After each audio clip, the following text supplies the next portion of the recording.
방과 후 여우 괴담부 선배들, 오늘도 재밌게 들어줘. 자, 첫 번째 괴담입니다. 레딧 괴담이고요. 시어머니가 날 독살하려 해. 그리고 그 이유를 알게 됐어. 모두들 시댁살이에 대해 자기만의 악몽이 하나씩은 있을 거야. 그럼에도 난 내 악몽이 얼마나 끔찍할지 상상하지도 못했었어. 우리 시어머니가 날 독살하려던 건 가장 끔찍한 일이 아니야. 가장 끔찍했던 건 그녀가 그런 짓을 한 원인이었어. 난 크레이그를 평소에 잘 쓰지 못했던 휴가에서 만났고 우린 사랑에 빠졌어. 우린 서로의 가족을 만나보기도 전에 만난 지 2달도 안 돼서 법원에 혼인신고서를 제출했어. 내 가족은 몇 주 뒤에 우리를 방문했고 첫 만남 후 크레이그를 정말 좋아하게 되었어. 한 번도 만나뵌 적이 없었지만 우리가 동거를 시작하고 결혼 생활을 이어나가자 난 그의 부모님에 대해 더 많이 들을 수 있게 되었어. 내 일은 상당히 힘든 직업이야. 난 일주일에 6일에서 7일을 일했고 내 쉬는 날은 갖가지 약속들과 심부름들로 가득했어. 내 생각에 크레이그를 만나기 전 2년 동안 도시를 단 한 번 떠난 게 다인 것 같아. 마침내 난 며칠간의 휴가를 얻었고 우린 6개월 뒤에 그의 가족을 만나러 갈 수 있었어. 그의 모든 가족들이 왔고 모두들 날 봐서 기쁜 듯 했어. 그의 어머니 베시만 제외하고. 그녀는 차가웠고 나와 거리를 두었어. 그리고 나에게 한마디도 하지 않고 앉아있기도 했어. 그건 소름 끼쳤지만 난 계속해서 대화를 하려 노력했어. 휴가 마지막 날에 그는 시댁 근처에 있는 국립공원으로 등산을 가야 한다고 말했어. 베시가 점심을 만들었고 내가 그걸 싸고 있는 순간이었어. 현기증이 날 덮쳤고 난 그날 오후 내내 침대에서 일어날 수 없었어. 난 뭔가 석연치 않았지만 별다른 생각을 하지 않았어. 우린 몇 달쯤 뒤에 시댁에 다시 놀러갔고 베시를 제외한 모두가 즐거운 시간을 보냈어. 그녀는 나에게 말도 하지 않았어. 크레이그는 날 위로하면서 단지 어머니가 날 알아가고 있을 뿐이라고 말해주었어. 그는 내일 옆 마을에서 제트스키를 빌려 호수로 놀러가자고 했어. 그 말을 듣자 내 기분은 훨씬 나아졌어. 난 흥분해서 모두에게 우리가 어딜 갈 거라고 말해주었지만 그건 이루어지지 않았어. 저녁을 먹고 나서 난 너무나 아파서 다음 이틀 동안 거의 걸을 수도 없을 지경이었어. 이 시점에서 난 의심스러워지기 시작했지. 나를 제외한 누구도 아프지 않았고 우린 모두 같은 음식을 먹었어. 이건 마치 베시가 무슨 짓을 해놓은 것처럼 보였어. 하지만 그건 우리가 다음에 놀러 갔을 때까지만 해도 그저 의심에 그쳤었어. 우린 1시간쯤 떨어져 있는 로맨틱한 펜션에서 시간을 보내려 했지만 내가 아프게 되어 취소해야만 했어. 그때 난 확신했어. 베시가 날 독에 중독시키고 있었던 거야. 크레이그는 내가 정신이 나갔다고 했어. 그는 내가 자기 어머니가 요리할 때 쓰는 재료 중 무언가에 알러지가 있을 거라고 했고 그게 맞는 것 같긴 했어. 하지만 난 그걸 확인해 볼 만한 시간이 없었어. 그래서 난 다음에 시댁에 방문할 때 커다란 캐서롤을 만들어 가져가기로 결심했어. 내가 요리를 해서 모두에게 나눠준다면 누구도 요리에 뭔가를 넣을 수 없을 테니까. 글쎄, 난 2숟갈을 먹기도 전에 내가 캐서롤을 데우는 동안 내가 마실 와인을 내버려 두었다는 걸 깨달았고 내 위장은 벌써부터 요동치기 시작했어. 그 다음에 무슨 일이 일어날지는 너네도 알 수 있을 거야. 그리고 그건 결코 아름다운 광경이 아니었어. 난 시어머니가 날 독에 중독시킨다는 걸 확신했고 크레이그에게 뭐라고 했어. 난 그에게 시어머니가 있는 한 다신 시댁에 가지 않을 거라고 말했지. 우린 첫 번째로 크게 부부싸움을 했어. 하지만 마침내 그는 시댁에 억지로 데려가진 않겠다고 말했고 이 상황을 어떻게 하면 잘 해결할지 찾아보자고 말했어. 시어머니는 나에게 잘해준 적이 없었고 내가 손해볼 건 없어. 다음 휴가를 받았을 때 우린 저번에 렌트해놓고 사용하지 못했던 펜션에 가기로 했어. 우린 시댁 바로 옆을 지났고 한 번 들리지도 않고 지나치는 건 조금 예의 없는 행동이 아닐까 생각했어. 그래서 우린 피자를 사서 잠시 들리기로 했지. 난 수돗물 말고는 어떤 곳도 마시지도 않기로 생각하고 있었지. 시댁에 들어가 우린 접시에 피자를 담았고 그때 그의 사촌들이 도착해서 잠시 동안 모두들 피자를 내버려 두고 그들을 맞이하러 나갔었어. 난 그 즉시 내가 실수했다는 걸 깨달았고 실험을 한번 해보기로 결정했어. 크레이그와 난 둘 다 2조각씩 접시에 가지고 있었어. 그래서 난 모두들 옆방에 있을 때 우리 둘의 접시를 바꾸어 놓았지. 크레이그는 내가 걱정할 정도로 엄청나게 알았어. 도시로 돌아가는 길은 끔찍했지. 우린 계속 멈춰서야 했고 그는 엉망진창이었어. 우린 3일 동안 집에 있었고 난 그에게 내가 접시를 바꿨다고 고백했어. 난 그가 그렇게 화내는 걸 본 적이 없었어. 그의 눈에 비쳤던 그 분노는 내 평생 동안 잊혀지지 않을 거야. 그는 날 벽으로 집어던졌고 나에게 달려들었어.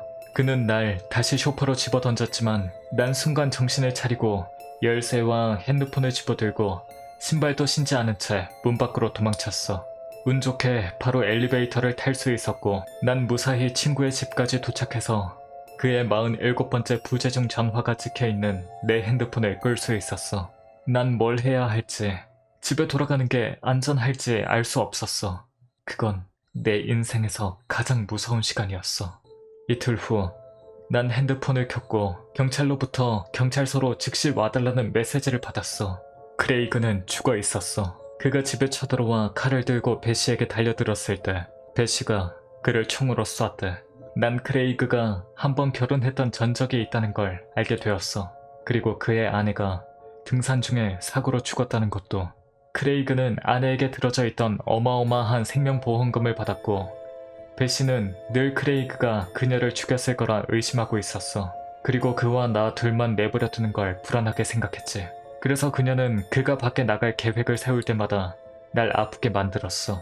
그건 쉬운 일이 아니었지만 그녀는 내가 자기를 믿지 않을 거라 생각했고 아무도 크레이그를 의심하는 그녀를 믿지 않았어.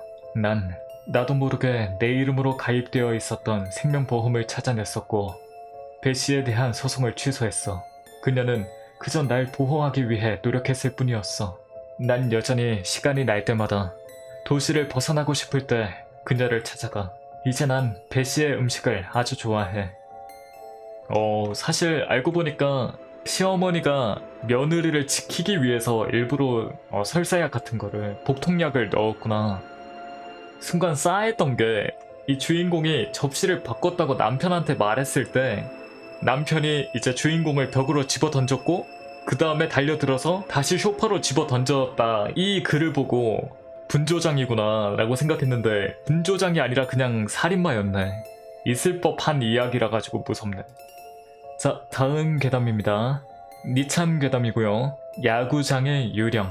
고등학교 동창 중 야구부 선발 멤버였던 녀석에게 들은 이야기. 우리 학교 야구장에는 베이스 커버를 하는 유령이 있단다.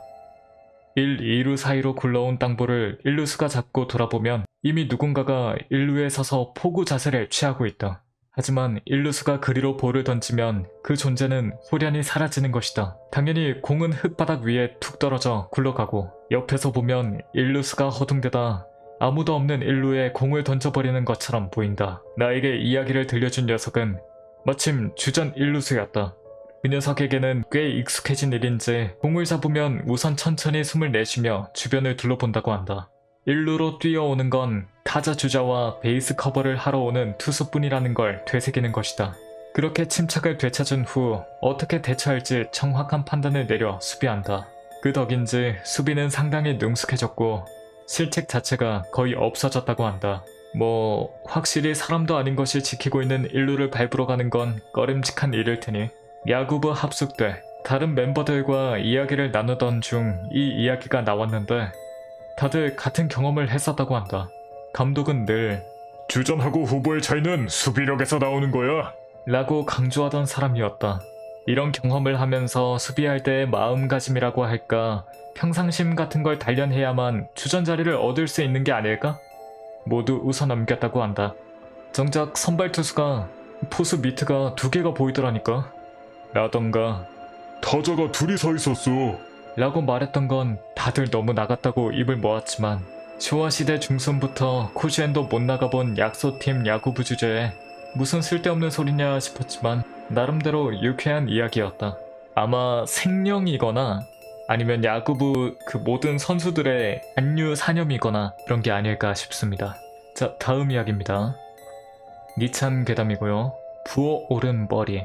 아직 살아계시지만 할아버지가 뭔가 이상하다. 처음 이상한 점을 느낀 건 10년 전. 내가 중학생이던 무렵이었다. 어느 날 문득 어쩐지 할아버지 머리가 커진 것 같은데? 라고 느낀 게 시작이었다.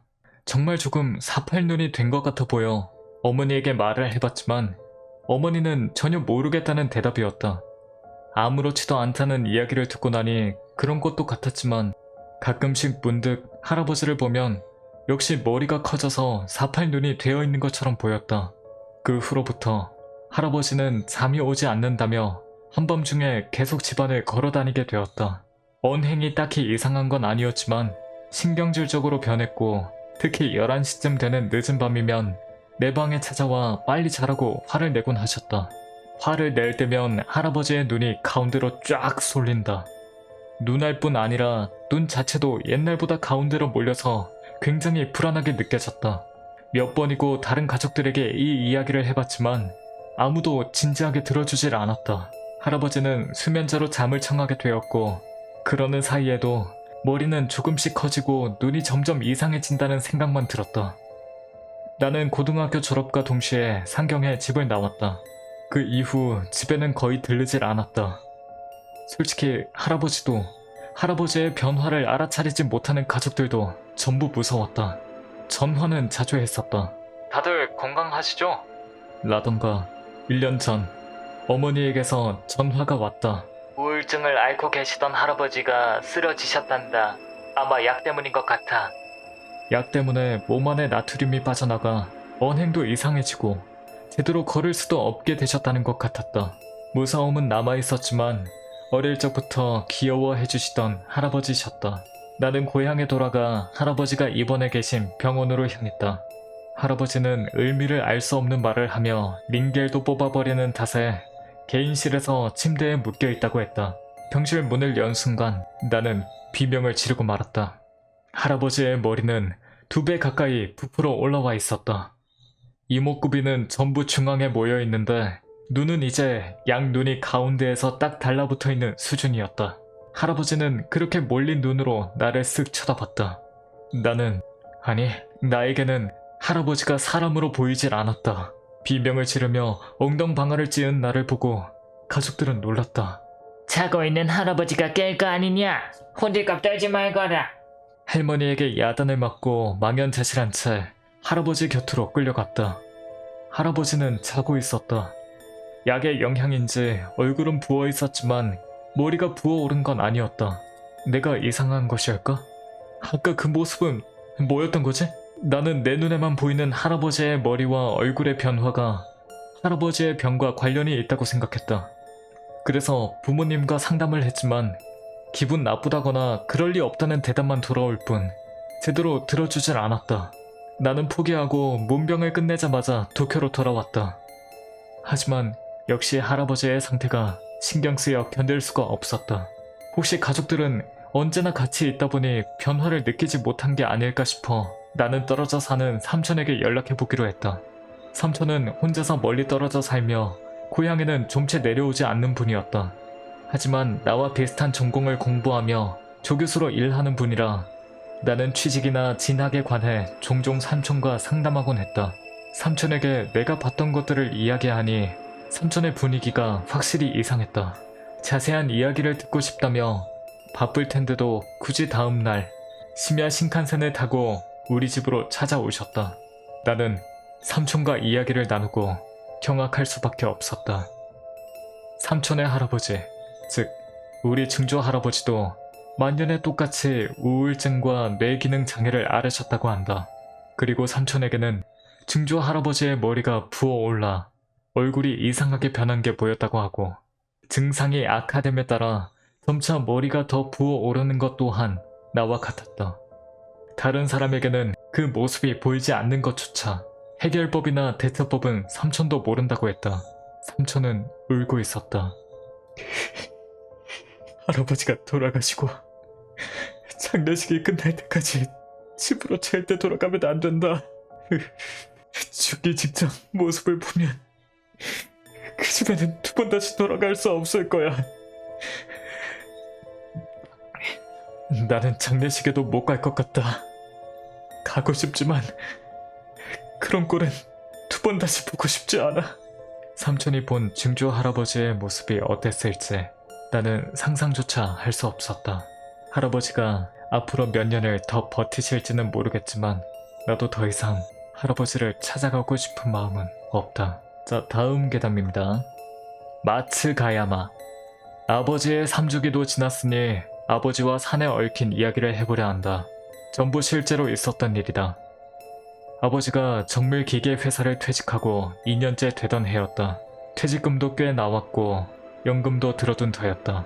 아버지도 이제부터는 인생을 즐기며 여행이라도 다닐 생각이었겠지. 하지만 딱 그 무렵 고등학교 동창에게 투자 사기를 당해 퇴직금의 3분의 2가량을 잃고 말았다.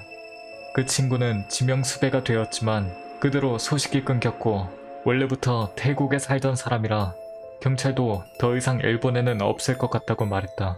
내가 보기에는 빚을 진 것도 아니고 원래 있던 돈을 잃은 것뿐이라고 생각했다. 죄다 날아간 것도 아니고 남아있는 것도 있으니 아버지가 마음 편히 먹고 노후를 즐기셨으면 했다. 하지만 아버지는 심하게 우울해하셨다.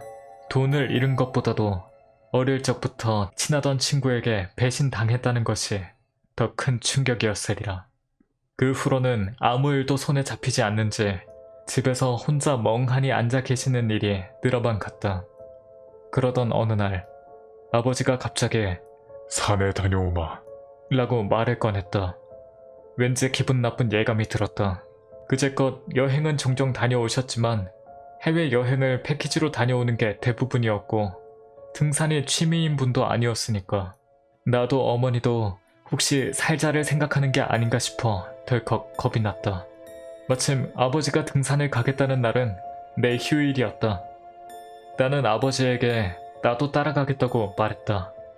아버지는 어쩐지 복잡한 듯한 얼굴이었지만 한동안 생각하더니 그러거라 라고 대답하셔서 내 차를 타고 가기로 했다. 아버지가 말한 목적지는 근처 현이라 꽤 시간이 걸리지만 산에는 오후 4시 넘어서 들어가야 한다기에 점심이 지나서 출발했다. 3시간 정도 지나 그 마을에 도착했다. 굉장한 시골이었다. 마을 변두리까지 와서 숲 앞 작은 신사 옆 공터에 차를 세웠다. 조금 의외인 것은 거기 다른 차가 수십여 대 세워져 있었다는 것이었다. 그 중에는 고급 외제차도 꽤 있었다. 나는 아버지와 숲에 들어가 한동안 걸었다. 걷는 사이에도 아버지는 침묵을 지켜 어색한 분위기가 이어졌다. 그제까지 산에 가는 목적도 알려주지 않았기에 나는 적어도 산 이름이라도 알려달라고 아버지에게 물었다.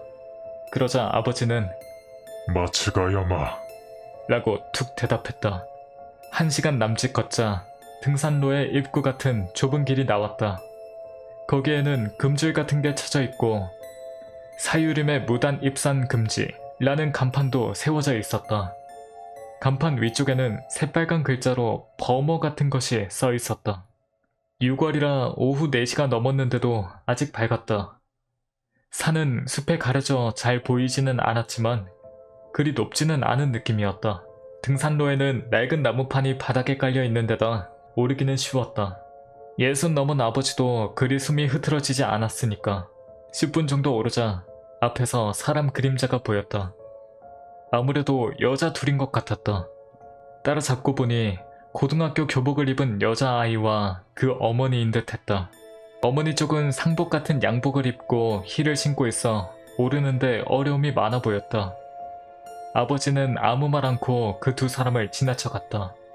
나는 슬쩍 몸을 기울여 먼저 가겠습니다 라고 작게 말한 뒤 아버지의 뒤를 따랐다. 그 두 사람 역시 침묵을 지킨 채 뒤를 따라온다. 20분 정도 더 가자 덤불을 베어 만든 것 같은 공터가 나왔다. 아직 산 정상은 아니었다. 거기에 있는 큰 나무를 지나치자 동굴 입구가 보였다. 신장대가 붙은 금줄이 위에서부터 쳐져 있었다. 높이 3-4m 정도 되는 곳에 움푹 파여 있어 안은 꽤 깊어 보였다. 어슴푸레하게 동굴 안쪽 깊은 곳에 사람 모습이 보였다. 몇 사람이 줄지어 서 있는 것 같다. 아버지는 여기서 기다려라. 라고 말한 뒤 동굴로 들어갔다. 내가 근처 썩은 나무 밑둥에 걸터 앉아 담배를 피우는 사이 아까 그 모녀가 도착해 동굴로 들어갔다. 40분 정도 기다리는 사이 8명가량이 동굴에서 나왔다. 나이대는 다양했고 여자도 둘이 있었다. 어느 사람이던 흰 옷감으로 싼 상자를 소중한 듯 손에 들고 있었다. 곧이어 아버지가 나왔다. 역시 흰 옷감으로 싼 상자 같은 걸 가지고 있었다. 나오자마자 내 얼굴을 보더니 아버지는 겨우 하나 끝났다. 라고 말했다. 내가 그 상자는 뭔데요? 라고 물어도 아버지는 대답해주지 않았다. 어느덧 날은 꽤 저물었기에 서둘러 산을 내려와 차를 탔다. 아직도 차는 몇 대 남아있었다. 아버지는 뒷좌석에 앉아 소중한 듯 상자를 안고 아무 말 없었다. 집에 돌아오자 아버지는 그대로 2층 다락방에 틀어박혀 식사도 방 안에서 하게 되었다. 그 대신인지 밤에는 빈번히 밖을 드나들게 되었다. 게다가 방문을 잠그기까지 했다. 밤 9시쯤 집을 나서서 12시가 넘어 돌아온다. 무엇을 했는지는 알 수 없지만 신발과 손은 진흙투성이라 언제나 돌아오면 손을 열심히 씻곤 했다. 어느 날 드물게도 아버지가 문을 열어놓고 나가서 방을 슬쩍 들여다본 적이 있다. 책상 위는 깨끗이 정리되어 있고 그 위에 불교풍도 신토풍도 아닌 제단이 세워져 있었다. 굳이 말하자면 고대풍이라는 느낌으로 주변에는 흙 인형 같은 것도 있었다. 그리고 가운데에 그 흰 옷감의 상자가 있고 상자 앞에는 10cm 정도 되는 가는 뼈가 쌓여 있었다. 나는 다가가서 상자를 슬쩍 들어 올려봤다. 상자는 의외로 무겁고 어쩐지 미지근했다. 흔들어 봤지만 소리는 들리지 않았다. 사륵 같은 게 가득 차 있는 것 같은 감각이었다. 귀를 대어보니 희미하게 투근 투근 하는 소리가 들렸다. 그때 아래에서 아버지가 돌아오는 소리가 들렸기에 나는 황급히 방을 빠져나왔다.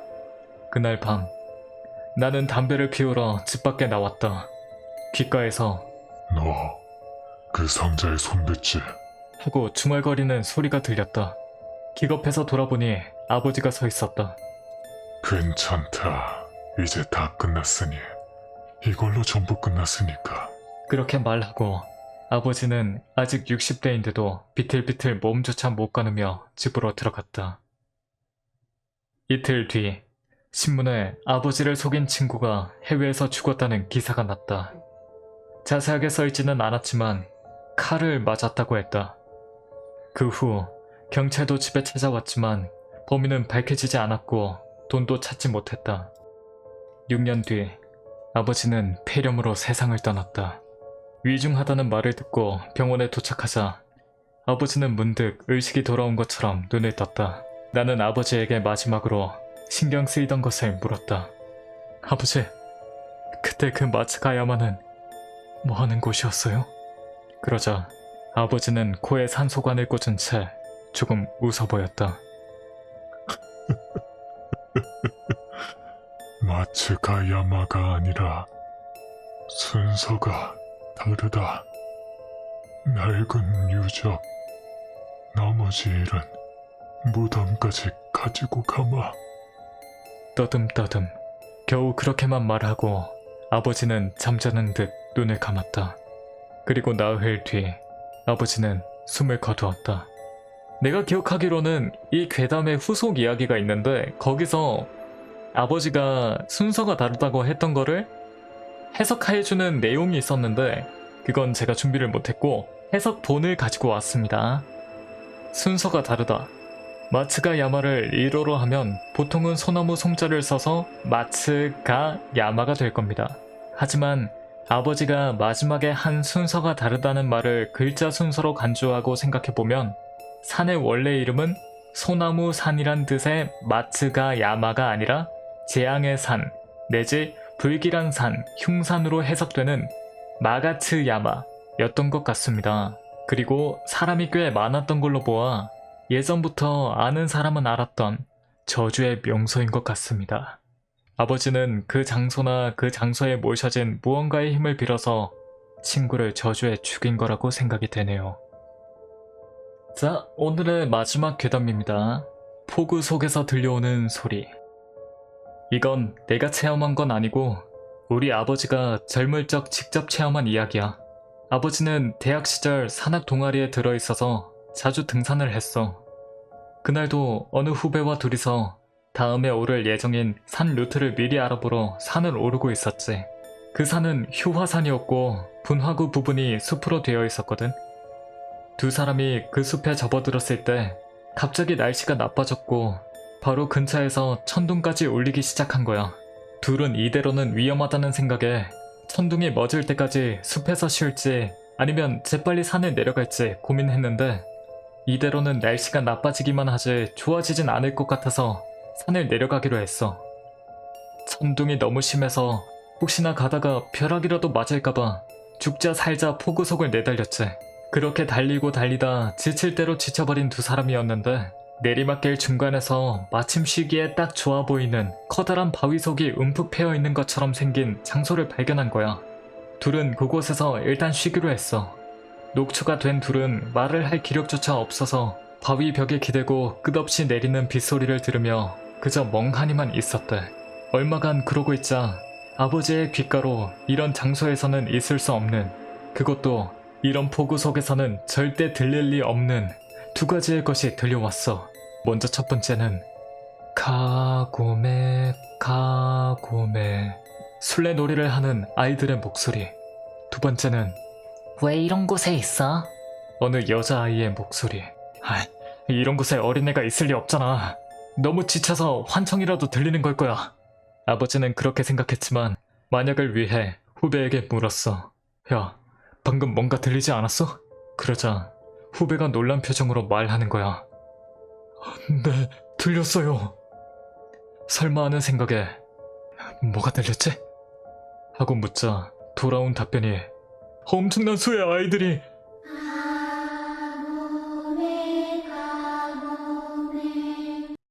하면서 노래하는 소리요.